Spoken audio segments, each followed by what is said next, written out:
Okay. So project charter जो है वो फॉर्मली ऑथराइज करता है, और जो पीएमपी एग्जाम के अंदर जो एक सबसे फंडामेंटल कॉन्सेप्ट है जो चेक किया जाता है, टेस्ट किया जाता है, वो ये है कि आपको ये पता होना चाहिए कि प्रोजेक्ट मैनेजर अपनी अथॉरिटी जो ड्रॉ करता है वो इस चार्टर के थ्रू करता है। प्रोजेक्ट मैनेजर को कोई 1 रुपया नहीं देगा अगर उसके पास ये चार्टर नहीं होगा। उसे कोई रिसोर्सेज नहीं मिलेंगी अगर ये चार्टर उसके पास नहीं होगा।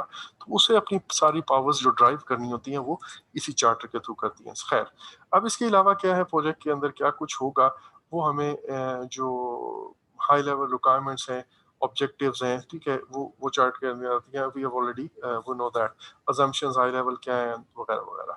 अच्छा, फिर ये तो आ गया चार्टर का कंटेंट। इसके लिए मैं आपको दो बातें, सॉरी, एक तो रीटा के अंदर दो चार्टर्स, सैंपल चार्टर दिए हुए हैं। इसके अलावा मैंने भी आपके साथ एक चार्टर शेयर किया हुआ है। तो अगर आपने पहले से पढ़ा हुआ है, देखा हुआ है एक दफा, तो आपको आइडिया होगा कि यार चार्टर के अंदर क्या कुछ होता है, किस कॉन्टेक्स्ट में हम चीजें लिखते हैं। अच्छा, अब चार्टर को डेवलप करने के लिए हम क्या एक्शंस लेते हैं? अगेन ये वही एक्शंस हैं जो आपने रीटा के वो जो प्रोसेस फ्लो चार्ट है उसके अंदर इनिशिएटिंग के अंदर पढ़े थे। हम स्टेक होल्डर्स को आइडेंटिफाई कर रहे हैं, फिर उन स्टेक होल्डर्स से मिलेंगे और उनसे पूछेंगे जो हाई लेवल रिक्वायरमेंट्स होती हैं। प्रोजेक्ट का स्कोप क्लियर होगा, रिस्क होंगे, हाई लेवल सारे असम्पशंस होंगे, इश्यूज होंगे। फिर प्रोडक्ट का स्कोप हम डिफाइन करेंगे, प्रोजेक्ट के ऑब्जेक्टिव्स, कंस्ट्रेंट्स और सक्सेस क्राइटेरिया, और जो हाई लेवल रिस्क है उनको हम डॉक्यूमेंट करेंगे। ठीक है, और ये सारी वही बातें जो आप पहले देख चुके हो। अच्छा, दूसरा, एक तो आउटपुट आ गया चार्टर। दूसरा आउटपुट मेरे पास आता है अजम्पशन लॉग का। अजम्पशन लॉग के बारे में वी हैव जस्ट कवर्ड कि इसके अंदर अजम्पशंस भी होती हैं और कंस्ट्रेंट्स भी होती हैं, और जैसे आपको मैंने कहा कि अजम्पशन एंड कंस्ट्रेंट अपडेट होती रहती हैं थ्रू द प्रोजेक्ट। नई अजम्पशंस अनकवर हो सकती हैं, पुरानी अजम्पशंस अनट्रू हो सकती हैं, नए कंस्ट्रेंट इंपोज हो सकते हैं, पुराने कंस्ट्रेंट्स जो है वो लिफ्ट हो सकते हैं। सो ये आपने गाए बगाए इसको अपडेट करना, और आपने देखा था कि हम हर प्रोसेस के इनपुट पे इसको रखते ही हैं। सो अब ये मेरे पास यहाँ पे प्रोजेक्ट चार्ट और अजम्पशन लॉग जो है ये दो एज एन आउटपुट आ गई है डेवलप प्रोजेक्ट चार्टर की। अब अगला प्रोसेस है हमारा develop project management plan. Again, जैसे मैंने अभी आज इंट्रोडक्शन, उस वक्त शायद बाकी लोग नहीं थे, जिशान नहीं थे, सॉरी दानिश ही थे उस वक्त। तो मैंने आपको बताया कि ये जो पहले दो प्रोसेसेस है एंड क्लोजिंग वाला, ये तो तीनों हम ऑलरेडी पूरा ही पढ़ चुके हैं, और अभी आपको अंदाजा होगा कि nothing new you have learned in this.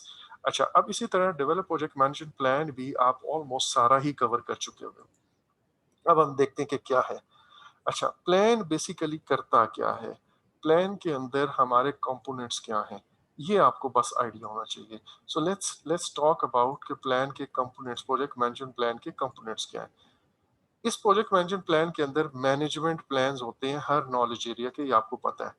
और ये मैनेजमेंट प्लान्स हमें क्या बताते हैं, शुरू से मैं आपको एक चीज बताता रहा हूँ। ये आपको बताते हैं how to plan, number two how to execute, number three how to monitor and control. ठीक है। सो मुझे प्लानिंग कैसे करनी है, मुझे एग्जीक्यूटिंग कैसे करनी है, एंड मुझे मॉनिटरिंग एंड कंट्रोलिंग कैसे करनी है, ये मुझे हर प्लान बताएगा, और हर नॉलेज एरिया का एक अपना प्लान होगा। ठीक है जी।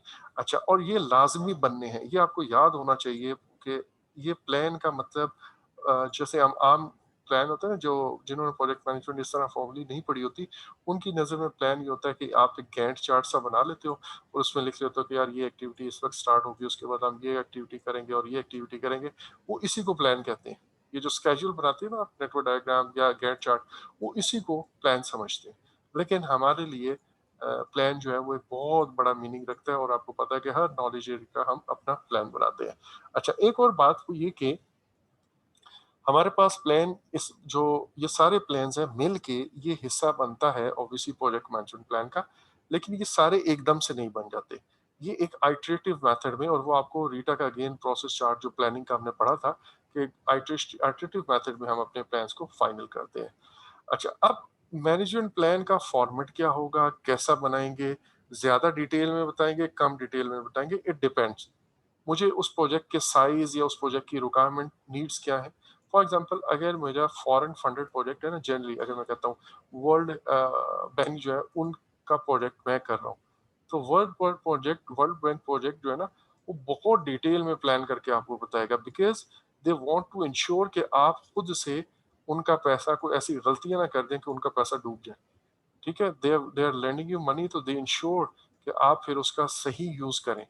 तो हो सकता है मैं इस केस में बड़ी डिटेल चेक्स रखने के लिए बड़ी डिटेल एक एक इंस्ट्रक्शन डिफाइन करके दूं, आपके हाथ में कुछ भी ना छोड़ूं कि आप खुद से डिसाइड करें। इसी तरह लीडरशिप स्टाइल जो है उस पर डिपेंड करता है, और आपको याद है आपने पढ़े भी होंगे कि डिफरेंट लीडरशिप स्टाइल है, ऑटोक्रेटिक भी है, सॉरी, यहाँ पे आप देखिए कि डिफरेंट लीडरशिप स्टाइल्स है, और उन स्टाइल्स में लेस इज वेयर आपने पढ़ा हुआ है, ट्रांजैक्शनल है, सर्वेंट लीडर है, वगैरह वगैरह। अगर आप एक ऐसे लीडरशिप स्टाइल को फॉलो करते हैं जिसमें you just dictate, you don't want anyone to decide him और हिमसेल्फ एनीथिंग, तो आप बड़ा डिटेल प्लान बनाएंगे, फिर आपको एक एक इंस्ट्रक्शन देनी पड़ेगी, यूं स्टेपल करना है, पेज के इस लेफ्ट कॉर्नर से इस तरह स्टेपल करना है, और पिन सीधी होनी चाहिए, फिर आप इतनी डिटेल में जाके करोगे। लेकिन अगर आप थोड़ा सा लेट्स से लोगों को खुद कहते हो कि यार वो डिसाइड करें, या आपके पार्टिसिपेटिव किस्म की नेचर है, तो उस केस में आपका स्टाइल है, सॉरी, वर्किंग, तो आप किसी और तरह से जो है ना मैनेजमेंट प्लान लिखोगे। So details and style of the management plan will depend on the needs of the project as well as on the styles of the project manager, and lastly organisation के अंदर क्या trend चल रहा है, आपकी organisation के अंदर क्या कल्चर है, वो किस तरह लिखते हैं। अच्छा, अब आता है जी major components of the project management plan. वो कंपोनेंट क्या क्या है? एक है project life cycle, we have talked about this in detail. Number two, development approach क्या होगी? ठीक है, लाइफ साइकिल मींस किन स्टेप्स के फेजेस से प्रोजेक्ट गुजरेगा, और डेवलपमेंट अप्रोच आपकी प्लान ड्रिवन है या चेंज ड्रिवन है, बिकॉज ये आप बताएंगे तो फिर लोगों को पता चलेगा कि उन्होंने डिटेल में प्लानिंग करनी है या सिर्फ एक आइट्रेशन के लिए प्लान करना है। इसी तरह मैनेजमेंट का रिव्यू, अब ये आप वो माइलस्टोन ऐड करते हो जो अपने प्रोजेक्ट मैनेजमेंट प्लान के अंदर, जिसमें जो डिफरेंट स्टेक होल्डर्स हो गए या टॉप मैनेजमेंट, वो अपने चेक पॉइंट्स एंटर करती है। माइलस्टोन क्या है? बेसिकली ये एक चेक पॉइंट है। फॉर एग्जांपल मैं कहता हूँ यार ये एक माइलस्टोन है, तो ये मुझे हेल्प करता है as a manager, let's say top management में बैठा हुआ हूँ, तो मैं ये देखता हूँ कि यार ये माइलस्टोन अचीव हो गया है, तो इसका मतलब है इतने परसेंट काम हो गया। मैं ज्यादा डिटेल में नहीं जाता, तो माइलस्टोन जो है ये कुछ चेक पॉइंट्स ऐड कर देती है मैनेजमेंट, और फिर आप एज अ प्रोजेक्ट मैनेजर दरमियान में छोटे माइलस्टोन भी ऐड कर सकते हो, लेकिन जो, और ये भी हो सकता है कि सिर्फ उतने ही रखो जो मैनेजमेंट ने ऐड किए हैं, लेकिन वो जो भी रिपोर्टिंग के या मैनेजमेंट के रिव्यू के पॉइंट्स हैं वो आप अपने प्लान के अंदर ऐड करते हो। फिर हम कहते हैं कि प्रोजेक्ट मैनेजमेंट के जितने प्रोसेसेस हैं, वो जो आपने 49 प्रोसेसेस पढ़े हैं, वो सारे के सारे 49 प्रोसेसेस आपके प्रोजेक्ट पे शायद यूज हो रहे हैं। जैसे मैं एक एग्जांपल देता हूँ, अभी थोड़ी देर पहले भी दी कि जी आप एक ऑर्गेनाइजेशन है, आपका प्रोजेक्ट है, और आप इस प्रोजेक्ट को प्लान बनाते हो, और प्लान में आपने खुद कुछ भी नहीं करना, सारा काम आपने आउटसोर्स कर देना है। तो आप देखें कि आपका प्रोक्योरमेंट वाला प्लान या वो तो बड़ी डिटेल में होगा, लेकिन बाकी चीजें आपकी उस तरह डिटेल में नहीं होंगी जिस तरह जिस अगर आप ये ऑर्गेनाइजेशन खुद प्रोजेक्ट कर रही होती।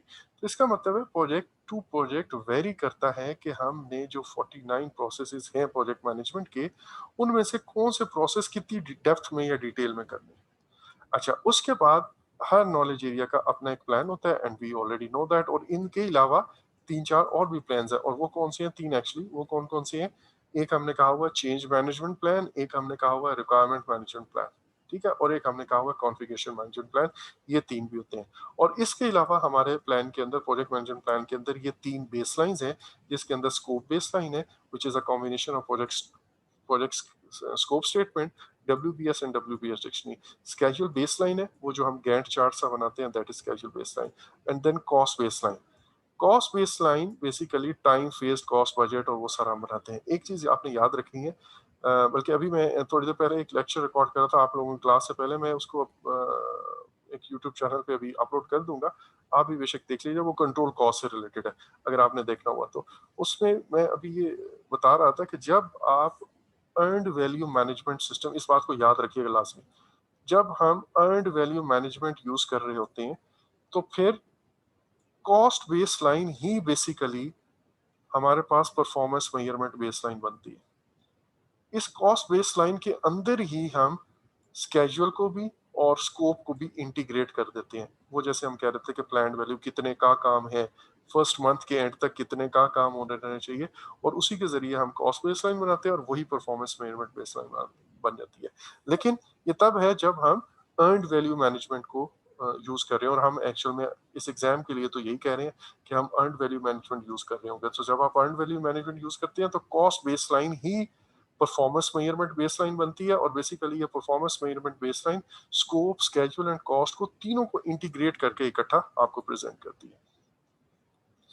अच्छा जी, अब हमारे पास जो बेसलाइंस बनानी है, इसके अंदर एक बात आपको बड़ी दफा याद कराई है, वो ये कि आपने खुद इंश्योर करना है कि आपके ये जो बेसलाइन है ये रियलिस्टिक है।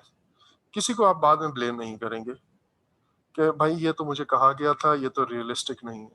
रियलिस्टिक बनाने के लिए आपको प्रोजेक्ट टीम को भी अपने साथ इन्वॉल्व करना है।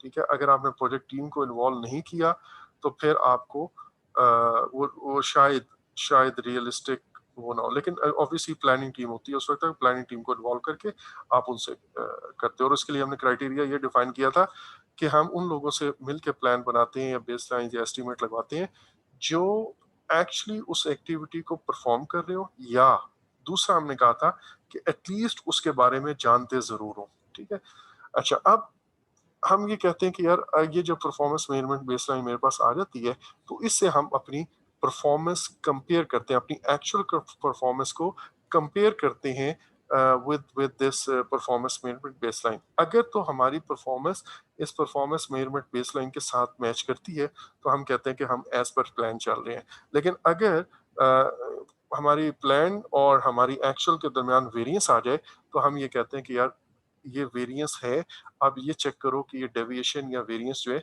ये कितनी ज्यादा है। अगर तो हमारी थ्रेशोल्ड लिमिट्स के अंदर हो तो फिर जनरली बहुत शायद समटाइम्स हम प्रिवेंटिव एक्शन तो ले लेते हैं, लेकिन करेक्टिव एक्शन हम कोई नहीं करेंगे। लेकिन अगर वो जो मेरे पास वेरिएंस आई है ये मेरी थ्रेशोल्ड लिमिट से बाहर है तो फिर ऑब्वियसली मुझे करेक्टिव एक्शन लेना पड़ेगा। अच्छा, अब एक और बात कि अगर प्रोजेक्ट के अंदर कोई चेंजेस आती हैं, लेट्स से मैं कहता हूँ कि जी मेरा बजट जो है वो एडिशनल 10,000 का बजट आपको और अप्रूव हो गया, तो इससे बेस लाइन बजाते खुद नहीं चेंज होगी, लेकिन हम अपनी यू नो अपनी सॉरी अब अगर मैं सॉरी मैं गलत कह गया, अगर मैं अपने प्रोजेक्ट के ऊपर कोई चेंजेस करेक्टिव एक्शन प्रपोज करता हूँ तो उन करेक्टिव एक्शन की वजह से मेरी बेसलाइन जनरली चेंज नहीं होती। रादर हम ये कोशिश करते हैं कि हम उस बेसलाइन की तरफ वापस आ जाएं। लेकिन समटाइम्स अगर ऐसा मुमकिन ना हो तो फिर हमें बेसलाइन को भी साथ एडजस्ट करना पड़ता है। जैसे हम वो मैनेजमेंट रिजर्व से 10,000 ले लेते हैं और अब हम कहते हैं कि अब ये हमारी नई बेसलाइन होगी। ठीक है जी, so baseline actually acts as a reference. So baseline भी हमारे प्रोजेक्ट का हमारी प्रोजेक्ट मैनेजमेंट प्लान का हिस्सा होती है। सो प्रोजेक्ट मैनेजमेंट प्लान के अंदर हमने देखा कि हमने अपना जो प्रोजेक्ट लाइफ साइकिल है वो बताया, हमने अपने प्रोजेक्ट को करने के लिए प्लान ड्रिवन मेथड यूज करना है या चेंज ड्रिवन करना है हमने वो बताया, मैनेजमेंट के रिव्यू पॉइंट बताए, हमने कौन कौन से प्रोसेसेस कितनी डिटेल में करने हैं ऑब्वियसली वो बताए, हमारे सारे मैनेजमेंट नॉलेज एरियाज के प्लान्स आए, plus configuration management plan, change management plan and requirement management plan भी आया, और फिर हमने कहा कि हमारी बेसलाइंस भी हमारे इसका हिस्सा बन गई। अच्छा, अब हमारे पास ये बेसलाइन के अंदर जो बाद में मॉनिटरिंग एंड कंट्रोलिंग के बारे में भी already we have covered this thing कि अगर वो करते हैं डेविएट करता है हमारा प्रोजेक्ट फ्रॉम द बेसलाइन तो हमें क्या क्या एक्शंस लेने हैं। अच्छा, अब एक चीज यहाँ पे लिखी हुई है अबाउट द PICC प्रोसेस। तो जब हम PICC जो perform integrated change control process है वो इसी नॉलेज एरिया का प्रोसेस है, और जैसे मैं आपको आज भी कहा कल भी कहा था कि this is a very important process. हम इंशाल्लाह इसको बड़ी ही डिटेल में करेंगे और हम कल करेंगे, आज मैं इसको अभी नहीं कर रहा, और कल इंशाल्लाह हम इसको डिटेल में करेंगे, कल या परसों जब भी इसकी टर्न आई तो। और ये सारी बातें हम उस वक्त करेंगे, बट सिंपल इस वक्त के लिए आपको ये पता हो कि जब भी हमारी कोई चेंजेस प्रपोज होती हैं या हमें करनी पड़ती हैं तो हम ये जरूर देखते हैं कि यार इसका इफेक्ट हमारे प्लान्स एंड बेसलाइंस पे क्या होगा। ठीक है, और इससे आगे जो कुछ है वो मैं आपको बाद में बताऊंगा। अच्छा, now many project managers do not understand कि ये इस तरह प्लान बनाना और इस तरह चेंज रिक्वेस्ट को फॉलो करना इसकी जरूरत है।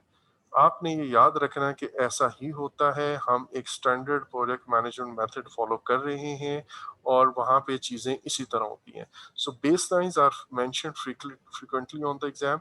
Make sure you understand the concept described here, including what the project manager's attitude should be towards these baseline. Means project managers को इन चीज़ों को सीरियस लेना है और ये लकीली मतलब आप में से मेजॉरिटी क्योंकि पुराना उन्होंने एमएस प्रोजेक्ट मैनेजमेंट भी किया हुआ है, so they already know that कि how important these base lines are. Project manager की परफॉर्मेंस अपनी भी एंड जो प्रोजेक्ट की टीम मेंबर्स की भी एंड ओवरऑल प्रोजेक्ट की परफॉर्मेंस के प्रोजेक्ट सक्सेसफुल रहा या नहीं रहा, ये सब का सब असेस होता है बेस्ड ऑन दिस बेसलाइन। अगर आपने बेसलाइंस को मीट कर लिया तो ऑब्वियसली आप यू आर गुड टू गो।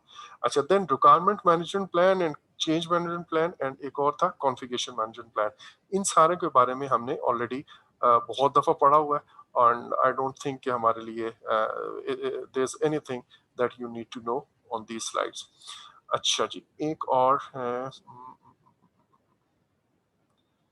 हो गया। अच्छा, अब चेंज मैनेजमेंट प्लान में इंक्लूड वो आपको पता है चेंज कंट्रोल बोर्ड। एक चीज मैं यहाँ पे बस रिवाइज करना चाहूंगा वो ये कि आपका चेंज मैनेजमेंट प्लान के अंदर एक तो होता है नॉर्मल चेंज का प्रोसीजर। नॉर्मल चेंज के प्रोसीजर से मुराद ये है कि यार हम लेट्स से हर 15 दिन बाद बैठेंगे और जिसकी भी चेंज रिक्वेस्ट आई होंगी हम उनको एवेलुएट करेंगे और एवेलुएट करने के बाद हम चेंजेस को अप्रूव करेंगे। ऑब्वियसली चेंज मैनेजमेंट प्लान के अंदर होता है कि कौन चेंज कंट्रोल बोर्ड के अंदर कौन कौन बैठेगा, ठीक है, और उसके बाद जो चेंजेस आएंगी तो उसको कैसे लॉग करना है, कैसे लिखना है, किस तरह लोगों को बताना है एंड सो ऑन। लेकिन एक और प्रोसीजर भी होना चाहिए कि यार मुझे अगर एक इमीडिएट अर्जेंट चेंज की जरूरत है, उसके लिए हम ये फॉर्मल मीटिंग नहीं कर सकते, ठीक है, वीकेंड पे मुझे एक इमीडिएट अप्रूवल चाहिए। इस पर्टिकुलर केस में इसको हम कहते हैं इमरजेंसी चेंज प्रोसीजर। ये जो आखिर पे लिखा हुआ है इमरजेंसी चेंज प्रोसेस या इमरजेंसी चेंज प्रोसीजर भी आप इस चेंज मैनेजमेंट प्लान के अंदर मेंशन करते हैं कि नॉर्मली हम इस तरह चेंजेस का अप्रूवल लेंगे, लेकिन अगर कोई अर्जेंट मैटर हो जो कि बहुत सीरियस हो तो उस केस में हम ये मेथड करेंगे, इमीडिएटली फोन कॉल पे डिस्कस कर लेंगे एंड सो ऑन। अच्छा, अब हम चेंज मैनेजमेंट प्लान के अंदर डिफरेंट हर नॉलेज एरिया की चेंजेस के बारे में एक अलग से पार्ट जनरली लिख सकते हैं। हम कह सकते हैं for example cost changes will be handled like this, schedule changes will be done like this, ठीक है, या उसके लिए हम ये फॉर्मेट फॉलो करेंगे and so on. So again जैसे मैंने कहा हम परफॉर्म इंटीग्रेटेड चेंज कंट्रोल में इनको जरा अच्छी तरह समझेंगे। अब चेंज कंट्रोल सिस्टम आपकी ऑर्गेनाइजेशन में क्या यूज हो रहा है, और ये आपको याद होगा हमने बहुत सारी चीजें ऑटोमेटेड सिस्टम पीएमआईएस के अंदर डाली थी और उसके अंदर हमने कहा था कि हमारे पास जो पीएमआईएस का पार्ट है, वो सॉरी ये जो चेंज कंट्रोल सिस्टम है it is the part of the PMIS. इसी तरह कॉन्फ़िगरेशन मैनेजमेंट का हमने समटाइम्स कहते हैं वो भी पार्ट होता है पीएमआईएस का। इसी तरह वर्क ऑथराइजेशन सिस्टम था वो भी पीएमआईएस का पार्ट था। इसके अलावा कोई एक्सेल शीट है वो भी पीएमआईएस का पार्ट था। उसके बाद कोई स्केजुलिंग सॉफ्टवेयर है वो भी पीएमआईएस का पार्ट था। हमारा डाटा जो प्रोजेक्ट मैनेजमेंट से रिलेटेड जितने भी इस प्रोजेक्ट का रिकॉर्ड है वो कहाँ अपलोड हो रहा है, कहाँ पे अपडेट हो रहा है, वो जो रेपोजिटरी है जिसमें सारा प्रोजेक्ट इंफॉर्मेशन और हिस्टोरिकल डाटा रिकॉर्ड होना है वो भी पीएमआईएस का पार्ट है एंड सो ऑन। सो ये आपको पता है कि पीएमआईएस इज इन ईएफ, ये ऑर्गेनाइजेशन का एंटरप्राइज एनवायरनमेंट फैक्टर है। अच्छा, फिर कॉन्फ़िगरेशन मैनेजमेंट प्लान के अंदर भी कवर्ड कि यार आप किस तरह ये इंश्योर करोगे कि हमारे प्रोजेक्ट के ऊपर हर स्टेक होल्डर के पास सेम वर्जन, द मोस्ट और the latest updated version of the documents and plans है। ये ना हो कि कुछ लोग जो है ना वो नया अपडेटेड प्लान आ जाए उसके अंदर चेंजेस आ जाए उसको फॉलो कर रहे हो और बाकी जगह जो है ना वो कुछ और बाकी लोग कुछ और प्लान फॉलो कर रहे हो। या एक और है वो ये कि एक प्लान के अंदर जो है ना प्रोजेक्ट बजट 80,000 लिखा हुआ है और कुछ जगह पे अभी भी 70,000 लिखा हुआ है, ये ना। तो ये एक कंसिस्टेंसी इंश्योर करने के लिए कि सब लोग एक ही जगह पे एक ही यू नो वर्जन जो है project management plan and base line का फॉलो कर रहे हैं, इसके लिए हम एक कॉन्फ़िगरेशन मैनेजमेंट प्लान बनाते हैं। और ये एक्चुअल में बताता है कि यार आप कैसे लाइक अगर कुछ चीज़ें अपडेट आई हैं तो डॉक्यूमेंट्स के अंदर अपडेट कैसे करना है, और पुराने अगर कोई डॉक्यूमेंट्स जो वैलिड नहीं रहे वो रिट्रीव कैसे करने हैं, लोगों से किस तरह वापस लेने हैं उनको, किस तरह आपने डिस्कार्ड करना है, उनका स्टोरेज का मैकेनिज्म क्या होगा, रिट्रीवल इंफॉर्मेशन सिस्टम क्या होगा एंड सो ऑन। ठीक है, सो ये मेरे पास आ जाता है जी कॉन्फ़िगरेशन मैनेजमेंट प्लान के अंदर। Again we have covered this so many time. और इस प्लान के को एग्जीक्यूट सॉरी जो इस प्लान को फॉलो करने के लिए हम किस तरह कम्युनिकेशन करेंगे, सॉरी कॉन्फ़िगरेशन करेंगे, हमारे पास एक कॉन्फ़िगरेशन मैनेजमेंट सिस्टम होता है। और जैसे हमने कहा कि एक चेंज कंट्रोल का मैनेजमेंट प्लान है और दूसरा चेंज कंट्रोल का एक सिस्टम है पूरा जो फॉलो करना पड़ता है। सो हम इस सिस्टम को यूज करते हुए बिल्कुल इसी तरह कॉन्फ़िगरेशन मैनेजमेंट प्लान जो कि पीएमआईएस का ही पार्ट है, हम अपना ये कॉन्फ़िगरेशन प्लान को इंश्योर करेंगे कि वो फॉलो हो। सो ये है समरी आपके पास प्रोजेक्ट मैनेजमेंट प्लान की, और सॉरी प्रोजेक्ट मैनेजमेंट प्लान की समरी है उसके कंपोनेंट्स की, like project life cycle, development approach, management review points, project management process to be used, knowledge area management plans, requirement management plan, change management plan, और उसके बाद change management system भी मैंने यहाँ पे ऐड कर दिया, वैसे है नहीं, configuration management plan, configuration management system and baseline. So everything is summarised on to this slide. बाकी सारी चीजें आपने पढ़ी हुई हैं, तो अगर आपको बस इतना ही याद है या इतना ही पता है तो दिस शुड बी इनफ। अच्छा, अब प्रोजेक्ट मैनेजमेंट प्लान के अंदर हम सारे प्लान्स, इन सारी बेस लाइंस को इकट्ठा कर रहे हैं, और अब हम इनको एक एक एज अ कोहेसिव होल, एक सिंगल डॉक्यूमेंट के तौर पे इसको बनाना चाह रहे हैं। ठीक है, और यही प्रोजेक्ट मैनेजर का काम है। हम हर मैनेजमेंट प्लान को और हम इकट्ठा करेंगे, और आखिर पे हम इसको अप्रूव करवाना चाहेंगे कि यार ये जो प्लान बने, मींस तमाम बेसलाइंस एंड प्लान सब इससे एग्री करें। ठीक है, it must be bought into, और सबसे फिर आप अप्रूवल लें, और रियलिस्टिक हो। जो आपने इसके अंदर बेसलाइंस बनाई है, प्लान्स बनाई है, it should be realistic, and then ये फॉर्मल हो। अच्छा, पिमपॉक गाइड के अंदर ना, पिमपॉक गाइड के अंदर जगह जगह मैनेजमेंट प्लान्स के साथ लिखा हुआ है इट कुड बी इनफॉर्मल और फॉर्मल, ये लिखा हुआ है। लेकिन आप ये समझिए कि हम बड़े प्रोजेक्ट्स की जब बात करते हैं ना, तो it has to be formal. Informal से क्या मुराद है? इनफॉर्मल से ये मुराद है कि अगर एक बहुत छोटा प्रोजेक्ट है और मैं अकेले ही उसको कर रहा हूँ, लेट्स से उसमें में भी मैं कुछ बातें या वो प्लान्स जो हैं वो अपनी डायरी पे लिख लूँ। पीएमआई आपसे एक्सपेक्ट ये करता है कि भाई आपने ये प्लान बनाना जरूर है, मींस प्लानिंग की एक इम्पोर्टेंस है, और वो प्लान किस तरह करना है वो ऑब्वियसली ये सारे नॉलेज एरियाज को सामने रख के करना है। लेकिन हो सकता है कि मुझे उसका किसी का अप्रूवल ना चाहिए। ठीक है, और मैं उसको फॉर्मली शायद उस तरह ना लिखूं, अगर मैं एक प्राइवेट सेटअप में अपने ही काम के लिए वो चीज बना रहा हूँ। तो ये चीज याद रखिएगा। फॉर एग्जांपल, जैसे हम कहते हैं कि यार कॉन्ट्रैक्ट जनरली रिटर्न होता है, लेकिन अगर मैं अपना घर बनवा रहा हूँ और वो मैंने एक ठेकेदार को दिया, वो हो सकता है 1 करोड़, 1 करोड़ का प्रोजेक्ट है, विच इज मतलब हमारे एक आम इन्वेस्टर के लिए 1 करोड़ बड़ी अमाउंट है। और इस बड़े अमाउंट का प्रोजेक्ट के लिए मैं कॉन्ट्रैक्ट रिटर्न में कुछ भी नहीं करता, जबानी जबूनी सारी बातें हो रही होती है। ठीक है, सो ये आपने याद रखें कि तुम वो गाइड के अंदर ना इनफॉर्मल का वर्ड लिखा जरूर हुआ है। लेकिन हम ये कह रहे हैं कि यार प्रोजेक्ट मैनेजमेंट प्लान जो बड़े प्रोजेक्ट्स के लिए हम बनाते हैं, तो उसके अंदर ये कैरेक्टरिस्टिक्स जरूर होनी चाहिए, सब उससे एग्री करें और फिर उसको अप्रूव करें, ताकि ये एक रेफरेंस डॉक्यूमेंट को बन जाए और बाद में कोई इससे हिल ना सके। नंबर 2, रियलिस्टिक होना चाहिए। नंबर 3, फॉर्मल होना चाहिए। ठीक है, सो ये है जी इस प्रोजेक्ट मैनेजमेंट प्लान की रिक्वायरमेंट।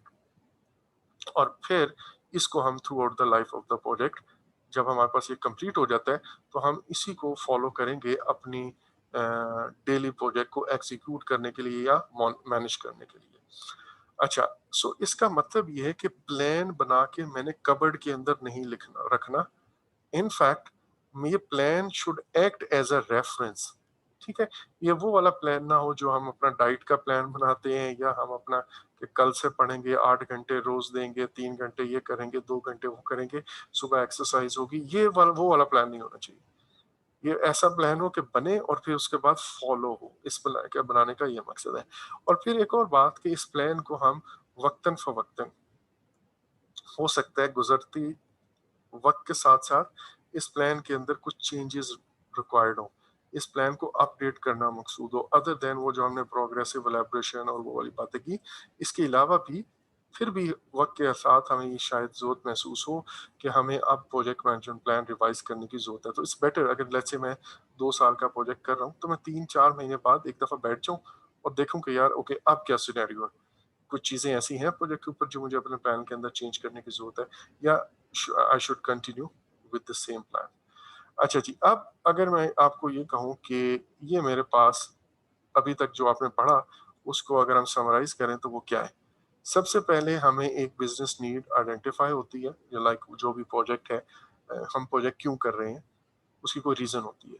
और फिर स्पॉन्सर या कस्टमर, मतलब इंटरनल है तो स्पॉन्सर करेगा, या फिर एक्सटर्नल है तो कस्टमर हमें बताएगा कि यार ये वो रीजन है, ये वो रिक्वायरमेंट्स हैं जो आपने कंप्लीट करनी है, और वो बिजनेस डॉक्यूमेंट की शक्ल में हमें मिलती है एज एन इनपुट।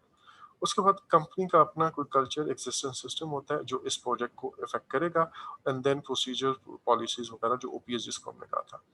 अब प्रोजेक्ट मैनेजर जो है को ये जो डॉक्यूमेंट्स और ये जो इनपुट्स हैं, ये हेल्प आउट करते हैं to create a project charter obviously. ठीक है जी। अच्छा, उसके बाद वो प्रोजेक्ट चार्टर जो है वो क्या कहते हैं, प्रोजेक्ट मैनेजर, हम अस्यूम ये कर रहे हैं कि वो इस काम में इन्वॉल्व है। प्रोजेक्ट मैनेजर जो है वो प्रोजेक्ट चार्टर फाइनल करके स्पॉन्सर को पेश करता है, और स्पॉन्सर उसको साइन करता है या इशू कर देता है। इसके बाद प्रोजेक्ट मैनेजर एंड टीम जो है वो अपना प्रोजेक्ट मैनेजमेंट प्लान बनाती है, और वो प्लान ऐसा हो which is bought into approved realistic and formal, जो अभी हमने लास्ट स्लाइड पे पढ़ा। ओके जी, अब डेवलप प्रोजेक्ट मैनेजमेंट प्लान के अंदर अगर मैं कहूँ कि प्रोजेक्ट मैनेजमेंट प्लान के अंदर क्या कुछ होगा, तो अब आपको ऑलरेडी पता है कि इसके अंदर हमारे पास सारी चीज़ें वो जो 13-12 प्लान्स हैं, 3 base lines and other things, वो होंगी। अच्छा, और ये बेसिकली आसान अल्फाज में आपको हर वो चीज़ बताएगा, हर वो इंस्ट्रक्शन, गाइडलाइन, इंफॉर्मेशन, डायरेक्शन वो देगा जो आपके प्रोजेक्ट को कंप्लीट करने के लिए चाहिए। अच्छा, इसीलिए आप देखेंगे कि ये document becomes a reference to execute. ठीक है जी।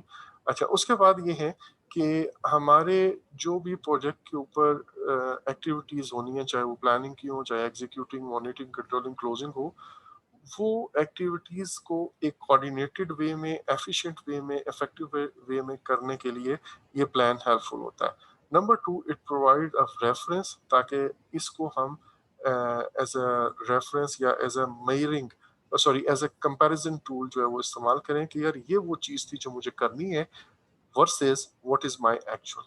ठीक है जी। सो ये है हमारे पास डेवलप प्रोजेक्ट मैनेजमेंट प्लान, जो हमने यहाँ पे कवर कर लिया हुआ है। अच्छा, इसके बाद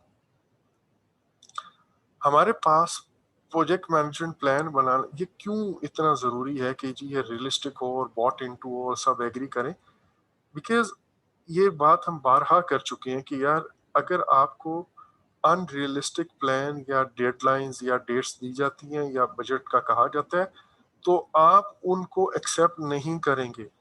आपने ये खुद प्लान बनाया है, और अगर आपकी नज़र में ये रियलिस्टिक नहीं है, डोंट एक्सेप्ट दस। ठीक है।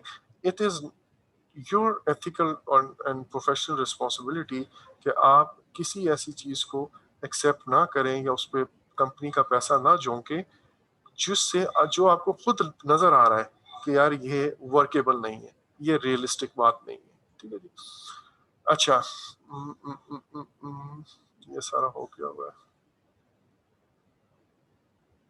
अच्छा, एक और चीज project management plan and project documents के बारे में, ये गालिबन मैं आपको पहले शो करा चुका हूँ। रीटा का, सॉरी, उसका पिम्बॉक गाइड का पेज नंबर 89 है, जिसके ऊपर ये सारी चीजें लिखी हुई हैं। उन्होंने प्लान्स के अंदर क्या कुछ है वो यहाँ पे लिखा हुआ है, और प्रोजेक्ट के ऊपर जो बाकी जितने डॉक्यूमेंट्स बनते हैं उनकी लिस्ट एक दी हुई है। 33 डॉक्यूमेंट्स यहाँ पे है, हो सकता है इससे एक्स्ट्रा भी हो, लेकिन वो डॉक्यूमेंट्स एंड प्लान्स का एक तस्करा यहाँ पे आया हुआ है। सो आई जस्ट वांटेड कि एक दफा आपको समरीज की यहाँ पे मिल जाए। अच्छा जी। अच्छा, अब जब मेरे पास ये प्रोजेक्ट मैनेजमेंट प्लान बनते हैं तो आ जाता है, तो उसके बाद मैं प्रोजेक्ट मैनेजमेंट प्लान का अप्रूवल लूंगा। जैसे हमने अभी थोड़ी देर पहले भी देखा, वो जो फ्लो डायग्राम है उसके अंदर, जब मेरे पास प्रोजेक्ट मैनेजमेंट प्लान का अप्रूवल आता है, या मैं चाहता हूँ कि स्टेक होल्डर्स को इकट्ठा करके और उनसे वो साइन ऑफ ले लूँ। अब यहाँ पे ये लाज़मी नहीं है कि उनको एक मीटिंग में बुला के करूँ।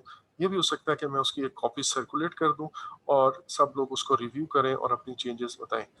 अच्छा, अगर तो मैंने प्रोजेक्ट मैनेजमेंट प्लान बनाते हुए स्टेक होल्डर्स को इन्वॉल्व नहीं किया और खुद से बंद कमरे में तसल्ली से एक प्लान बनाया बड़ी डिटेल में, जितनी मर्जी डिटेल, मतलब आप कह लें कि हर हर तरह की चीज सोच के मैंने वो प्लान बनाया। लेकिन अगर मैंने स्टेक होल्डर्स को इस प्रोसेस के अंदर इन्वॉल्व नहीं किया, तो जब अप्रूवल का वक्त आएगा तो लोग अपनी रिक्वायरमेंट्स एंड अपनी चेंजेस एंड अपनी ख्वाहिशात का इजहार करना शुरू करेंगे और आपने जितनी एफर्ट की है वो वेस्ट जाएगी। आपको बहुत मुश्किल होगी इसका इसका अप्रूवल लेने में। लेकिन अगर आपने स्टेक होल्डर्स को इस प्रोजेक्ट मैनेजमेंट प्लान बनाने के प्रोसेस में शामिल रखा है, तो वो साथ के साथ उन्होंने अपनी ज़रूरियात, अपनी नीड्स, अपनी जो भी रिक्वायरमेंट्स हैं, वो आपको इस प्लान के अंदर शामिल करवाते गए हैं। सो इसके बाद फिर इसका अप्रूवल लेना जो है ना, वो ज़्यादा मुश्किल नहीं होगा। सो प्रोजेक्ट मैनेजर ने अपने तमाम स्टेक होल्डर्स को अगर आइडेंटिफाई कर लिया और उनकी रिक्वायरमेंट्स को इनकॉर्पोरेट कर लिया प्रोजेक्ट के अंदर, इसलिए उसके बाद इसका अप्रूवल लेना कोई बहुत बड़ा मसला नहीं होगा। लेकिन अगर आपने टीम को, वो स्टेक होल्डर्स को प्लानिंग के अंदर इन्वॉल्व नहीं किया, खुद से प्लान लिखा है, तो फिर obviously it's going to trouble you actually, फिर ये बहुत ज्यादा टाइम लेगा अप्रूवल का प्रोसेस में। So that means stakeholders' involvement during the development of project management plan is critical. Without that, you may not be able to get your plan approved, agreed upon by everyone. So this is important. अच्छा जी, और आपको वो जो रीटा का process chart है उसके अंदर याद होगा कि हम जब आखिरी स्टेप, जब प्लान अप्रूवल हो जाता है तो उसके बाद हम प्रोजेक्ट एग्जीक्यूशन से पहले एक किक ऑफ मीटिंग करते हैं। और इस किक ऑफ मीटिंग में व्हाट डू वी डू, इसके अंदर जितने भी की प्लेयर्स हैं, की पार्टीज हैं, उनको हम इकट्ठा करते हैं और कस्टमर हो गए, सेलर्स हो गया, project team member, senior management जो उस वक्त तक है, ऑब्वियसली फंक्शनल मैनेजर्स, ठीक है, स्पॉन्सर, उन सबको इकट्ठा करके और हम अनाउंस करते हैं कि अब हमारा प्रोजेक्ट स्टार्ट हो रहा है। और उसके बारे में हम जो है ना, जो बेसिक ऑब्जेक्टिव्स हैं, रोल्स एंड रिस्पॉन्सिबिलिटीज हैं, वो डिक्लेयर करते हैं, सॉरी, सो दैट हर कोई क्लियर हो जाए कि यार ये है वो चीज़ जो हमें करनी है and this is what we are for here now, और we will work as a team. So that अगर कोई अभी भी किसी के बारे में कोई मतलब आपको लगता है कि यार यू नो ऐसा नहीं और वैसे होना चाहिए, तो वो चीज अभी राइट अवे आ जाए हमारे पास। So with this we have covered two processes, develop project charter and दूसरा है डेवलप प्रोजेक्ट मैनेजमेंट प्लान। अच्छा, अब मैं ये जो दरमियान वाले प्रोसेसेस हैं जो हमने अभी तक नहीं पढ़े हुए, आई वुड लाइक कि मैं इनको कल स्टार्ट करूं। I am directly moving to the last process, जिसको हम कहते हैं क्लोज प्रोजेक्ट और फेस, क्योंकि ये भी आपने पहले पढ़ा हुआ है, ठीक है। फिर हमारे पास सिर्फ वो चीज रह जाएगी जिसको हमने डिटेल में डिस्कस करना है, और वो हम इंशाल्लाह कल जो है ना, right way direct and manage project work से इंशाल्लाह शुरू करेंगे। So now I am just moving to the last process, और वो है हमारे पास क्लोज प्रोजेक्ट और phase. Monitoring control, change control, ये इंटीग्रेटेड चेंज कंट्रोल वाला है, एंड देन लास्टली ये है जी क्लोज प्रोजेक्ट ऑफिस। अच्छा, पहली बात यहाँ पे लिखी हुई है क्लोज प्रोजेक्ट या फेज, इसका क्या मतलब है, ये शुरू में हमने बड़ी डिटेल में डिस्कस किया था, but let's have a quick look on it again. मैंने आपको कहा लेट्स से एक प्रोजेक्ट स्टार्ट हुआ और हमने ये डिसाइड किया कि ये प्रोजेक्ट 3 फेजेस में होगा। अभी आपने थोड़ी देर पहले कहा कि यार एक प्रोजेक्ट चार्टर बनता है, प्रोजेक्ट जब स्टार्ट होता है तो इसका चार्टर बना। चार्टर बनने के बाद हमने इसका मैनेजमेंट प्लान बनाया, और मैनेजमेंट प्लान के अंदर आपने टॉप पे एक चीज पढ़ी थी कि हम ये बताते हैं कि हमारे प्रोजेक्ट का लाइफ साइकिल क्या होगा, और उस लाइफ साइकिल में हमने कहा कि हम कौन कौन से फेजेस से प्रोजेक्ट को गुजारेंगे। हमारी एक बेस लाइन बनी, सारा कुछ बना, लेकिन इसमें ना हमने कहा कि हम डिफरेंट फेजेस में प्रोजेक्ट करेंगे। और एक फेज जो है ना, उसको हम कहते हैं कि सबसे पहले रिक्वायरमेंट जो है ना, मजीद हम बाद में रिक्वायरमेंट फाइनल करेंगे, पहला फेज पहले इनिशिएट होगा जो हमारी रिक्वायरमेंट इकट्ठी करके लाएगा, और बाकी ये ज़ाहिर है पूरा बेस लाइन और प्लान बन जाता है। अच्छा, जैसे ही हम कहते हैं यार अब पहला फेज हमारा इनिशिएट होना है, तो वहां पे एक नया प्रोजेक्ट चार्टर बनता है। ठीक है जी। अब जब ये नया प्रोजेक्ट चार्टर बनेगा, तो इसका भी उसी तरह एक अपना प्लान बनेगा, और अब इस प्लान के अंदर हम लिखेंगे कि यार ये काम हमें करने एंड सो ऑन। जब ये प्लान बन जाता है, प्रोजेक्ट पूरा कंप्लीट हो जाता है, और सॉरी ये फेज कंप्लीट होता है, तो यहाँ पे हम कहते हैं कि यहाँ पे ये प्रोजेक्ट क्लोज नहीं हो रहा, ये फेज क्लोज हो रहा है। जैसे ही फेज क्लोज होता है, तो हम अगले फेज में जाते हैं, और अगला फेज बिल्कुल उसी तरह इनिशिएट होता है एक नए चार्टर के थ्रू। लेकिन यहाँ पे एक फेज गेट मीटिंग होती है, एक फेज गेट एनालिसिस होता है। उसमें हम रिव्यू करते हैं कि यार do we need to move forward to the next phase और नॉट। तो आप देखें कि इस जगह पे, ये जो मैं अभी रेड में सर्कल करूंगा, इस जगह पे फेज क्लोज हो रहा है, प्रोजेक्ट क्लोज नहीं हो रहा। फिर अगला फेज स्टार्ट हो गया, इसी तरह ये फेज क्लोज होगा, फिर उसके बाद अगला फेज स्टार्ट होगा, लेट्स से ये आखिरी फेज है, ये भी यहाँ पे क्लोज हो गया। उसके बाद हम अपने इस चार्टर के मुताबिक, प्लान के मुताबिक कुछ एक्टिविटीज और करते हैं, और देन हमारा अब ये प्रोजेक्ट क्लोज हो रहा है। ठीक है, तो अब ये जो चीज क्लोज होगी वो that would be project close, sorry close project process. तो या तो ये क्लोज फेज प्रोसेस हो सकता है, या ये क्लोज प्रोजेक्ट प्रोसेस होते हैं, लेकिन दोनों सूरतों में इसके एक्शंस एक जैसे हैं। ठीक है जी। So with this introduction now let's start this process. और जैसे अभी मैंने आपको थोड़ी देर पहले भी कहा था कि यार इसमें सिर्फ इस पूरे प्रोसेस ग्रुप के अंदर एक ही प्रोसेस है जिसको प्रोजेक्ट क्लोजिंग कहते हैं। सो इसको अच्छे से कर लें। आपको अगर एग्जाम के पास फेल की वो क्राइटेरिया याद हो, तो आपको मैं कह रहा था कि यार आपने दो, एक इनिशिएटिंग के अंदर आपने अबव टारगेट लेना लाजमी है, और उसके बाद एक क्लोजिंग के अंदर अबव टारगेट लाजमी है। इसके बाद इन तीन में से ना आपके पास एक चॉइस आ जाती है कि यार खुदा ना खास्ता किसी एक में आप उड़ भी जाते हो और बाकी दो में अबव टारगेट रखते हो, तो you can pass this exam. तो दैट मीन्स इन दो में से तो किसी सूरत, अभी आप जब प्रैक्टिस सेशन शुरू करेंगे ना, आपने ये कोशिश करनी है कि पहले दिन ही प्रोजेक्ट इनिशिएटिंग में 80% से ऊपर नंबर जाने चाहिए। वैसे जाते नहीं है, मैं आपको बता रहा हूँ 55% आएंगे, लेकिन फिर भी पहले टेस्ट से ही। अच्छा, शायद दानिश के आगे, दानिश क्योंकि प्रैक्टिस सेशंस में आ गए हुए हैं, वो डिफरेंट जगहों से कर रहे हैं। लेकिन दानिश बस एक चीज आपने याद रखनी है, काइंडली ये देख लीजिएगा, इंटरनेट पे जो अवेलेबल क्वेश्चनर का बैंक है ना, उसके अंदर इस तरह की चीजें हैं। जैसे आज आपने देखा होगा कि एक ऐसी चीज है जो पीएमपी के स्कोप से ही बाहर है, और उसको उन्होंने बहुत डिटेल में डिस्कस किया हुआ है। या एक ऐसी चीज है जो अब ज्यादा वैलिड नहीं रही, तो उसको बहुत ज्यादा डिटेल में किया हुआ है। इवन डेटा के अंदर भी बहुत सारी ऐसी चीजें हैं जो मैं साथ के साथ मेंशन करते आया हूँ कि ऐसा आता नहीं है, इसने मेंशन किया हुआ, सो आई एम टीचिंग यू। ठीक है। सो ये बस आप देखिएगा कि जब आप क्वेश्चन प्रैक्टिस कर रहे हो, तो ये देख लीजिएगा कि आपको खुद भी थोड़ा ही अरसे बाद अंदाजा हो जाएगा कि यार ये कोई क्वालिटी क्वेश्चन नहीं है, ये तो नहीं पूछा जाएगा। ठीक है। Anyways, so I would like कि आप पहली प्रैक्टिस सेशन में ही 80 नहीं तो चले 70% जो है ना, इनिशिएटिंग एंड क्लोजिंग में जरूर लें, मुझे बहुत खुशी होगी। ठीक है। ओके जी, now so with this background, अब हम देखते हैं कि यार क्लोज प्रोजेक्ट और फेज के अंदर क्या होता है। अब प्रोजेक्ट या फेज जब खत्म होगा, तो हम, ऐसा नहीं है कि जो काम है वहीं पे छोड़ के भाग जाएंगे। हमें बहुत सारी चीजें क्लोज करनी पड़ती हैं, और वो क्लोज करने के लिए आपको कुछ स्टेप्स करने हैं। ठीक है। अच्छा, अब ये एक्चुअली ये लास्ट कॉल खत्म हो रही है, मैं इसको यहीं पे टर्मिनेट करता हूँ, और फिर दोबारा आप पहले ज्वाइन कर लीजिएगा, और ताकि हम अपना ये वाला प्रोसेस जो है आज कंप्लीट कर लें।